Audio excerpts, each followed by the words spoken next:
왕의 도성이라는 제목으로 하나님의 말씀 증거하겠습니다. 오늘 본문은 요한이 천사의 인도를 받아 하늘에서 내려오는 어린 양의 신부, 곧 새로운 예루살렘을 보게 되는 장면을 기록한 말씀입니다. 요한은 하나님께로부터 하늘에서 내려오는 거룩한 도성을 보게 됩니다. 그 모습은 남편을 위해 단장한 신부처럼 준비되어 있고 아름다우며 하나님과의 친밀한 관계를 상징합니다. 이 도성은 단순히 물리적인 공간이 아니라 하나님의 백성이 영원히 거하게 될 영적 공동체의 완성을 담고 있습니다. 도성은 하나님의 영광으로 빛나며 벽은 벽옥 같고 성은 맑은 유리 같은 순금으로 되어 있어 하나님의 임재와 숨결, 거룩함이 충만한 공간임을 나타냅니다. 특히 성의 구조는 길이, 너비, 높이가 같은 정육면체로 되어 있는데 이는 구약의 지성소와 동일한 형태로 하나님의 거처가 이제 온 백성과 함께하는 곳으로 확장되었음을 의미합니다.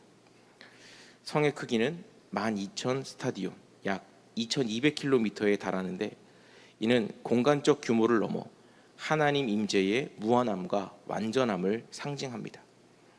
성벽은 144규빗, 약 65m로 튼튼하게 세워졌고 도성에는 동서남북으로 3개씩 총 12개의 문이 있으며 각각은 하나의 큰 진주로 되어 있습니다.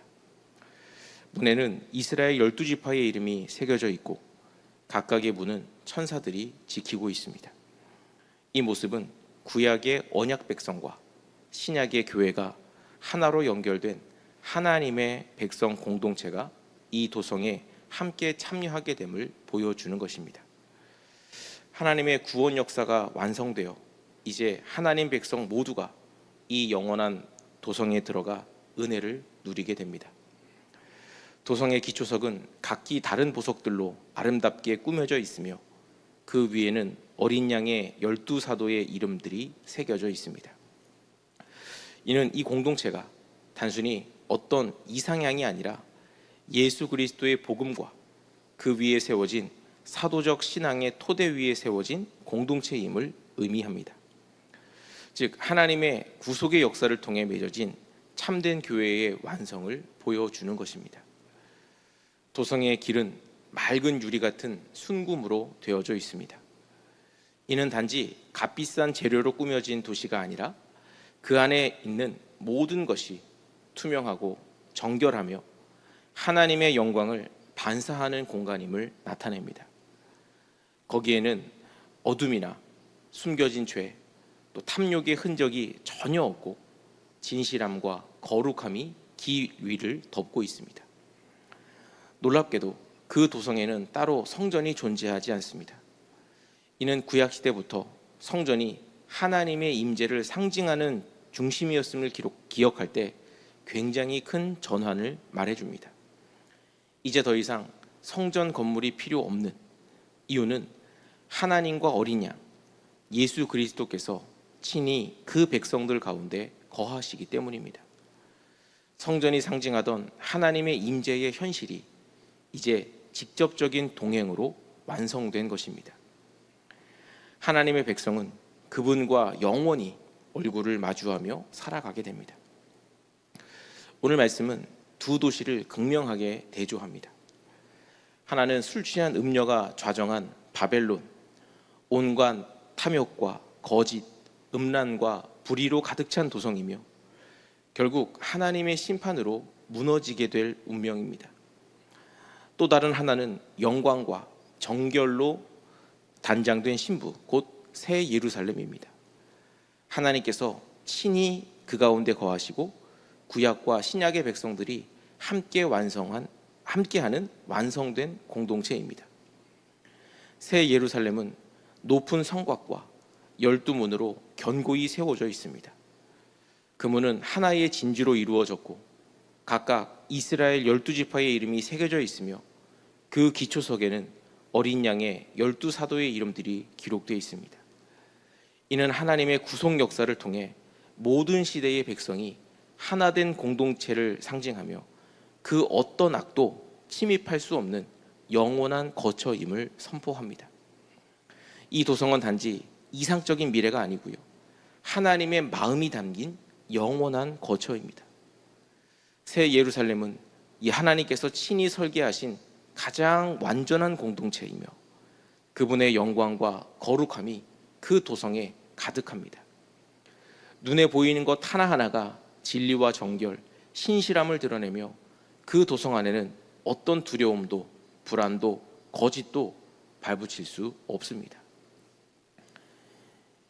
이 영광스러운 곳은 인간이 만든 것이 아니라 하나님께서 준비하신 선물입니다.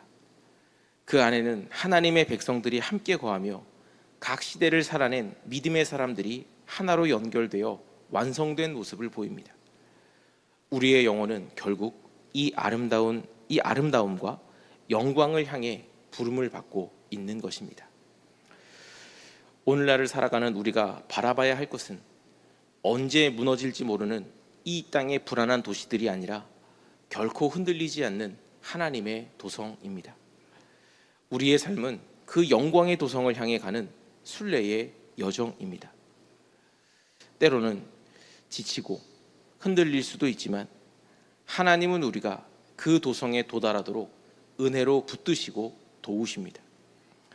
하나님은 새 예루살렘의 아름다움을 통해 우리에게 위로와 은혜의 메시지를 전하고 계시는 것입니다. 이 메시지는 매일의 혼란 속에서 우리를 다시 중심으로 불러내고 세상의 소리에 휘둘리는 마음을 진리의 자리로 이끌게 될 것입니다.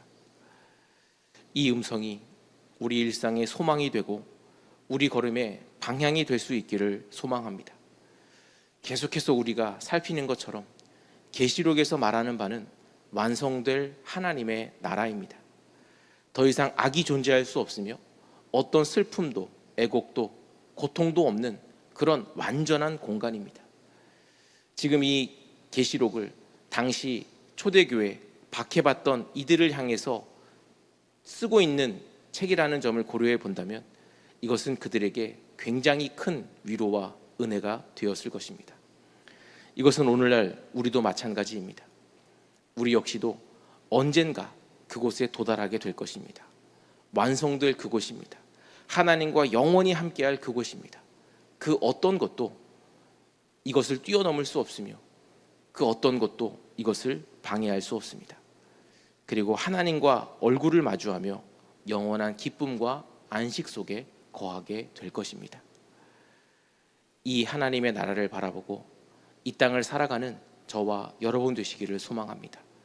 이 땅이 아니라 하나님의 나라를 바라봐야만 우리의 목적이 흔들리지 않을 수 있고 하나님이 원하시는 그 길을 따라 걸을 수 있으며 결국에 주님으로 말미암은 그 기쁨과 영광에 참여할 수 있을 것입니다.